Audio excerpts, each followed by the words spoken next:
আজি কাচকল দালি ব্ৰইলাৰ মাংস বনাব লৈছোঁ আৰু কোনে কোনে খাই ভাল পায় জনাবচোন। আৰু এনেকৈ ৰেচিপি বহুত দিন হ'ল নাই বনোৱা আৰু প্ৰথমে এইবাৰ মই বনাম বুলি ভাবিছোঁ। আগতে বনাইছিলোঁ কিন্তু এইবাৰ বনাম বুলি ভাবিছোঁ। এয়া চাওকচোন। নমস্কাৰ বন্ধু বান্ধৱীসকল, আজি আকৌ নতুন এটি ৰেচিপি আনিছোঁ। এয়া হ'ল জলকীয়া আৰু পিঁয়াজ কাটিলোঁ আৰু আজি আনিছোঁ ৰেচিপি বনাবৰ কাৰণে ব্ৰইলাৰ মাংস। আৰু ইয়াত মানে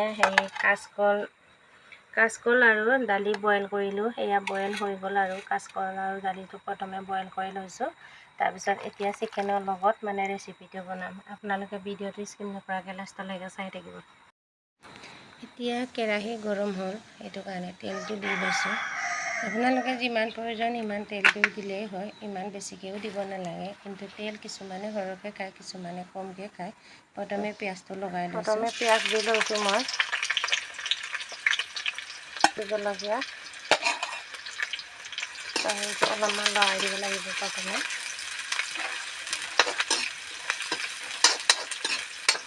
যেতিয়া ব্ৰইলাৰ মাংস বনায় তেতিয়া পিঁয়াজটো সৰহকৈ দিব লাগে আৰু জলকীয়াটো যিমান প্ৰয়োজন সিমান দিলেই হয়। আৰু তেতিয়া পিঁয়াজটো অলপমান সিজাকৈ ভাজি ল'ব লাগিব। অলপ নালাগে। এতিয়া পিঁয়াজ সিজিলে তাৰপিছত মই নহৰু আদা জালুক ইয়াতে দি দিছোঁ। অলপ পিছত ইয়াক অকণমান আকৌ ইয়াতে মিহলাই ল'ব লাগিব।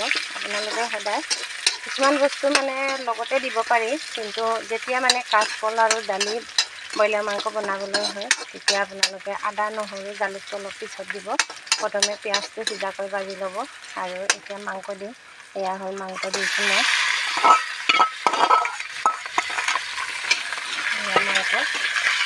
মাংসটোৰ লগত আকৌ অলপমান ভালকৈ সিজাই লৰাই ল'ব লাগিব।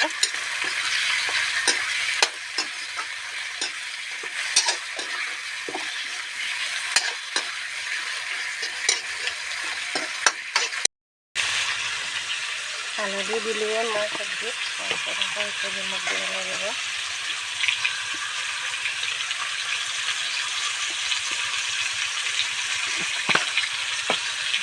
লৰাই দিব লাগিব।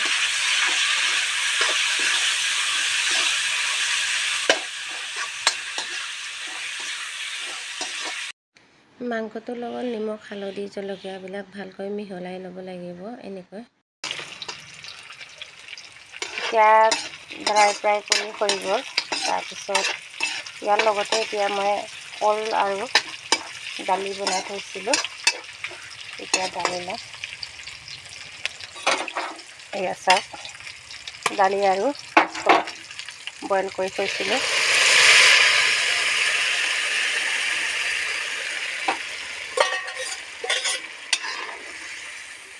অলপ গ্ৰেভি ষ্টাইলত বনাব লাগে। ইয়াত কল আৰু দালি, তাৰপিছত ব্ৰইলাৰ মাংস।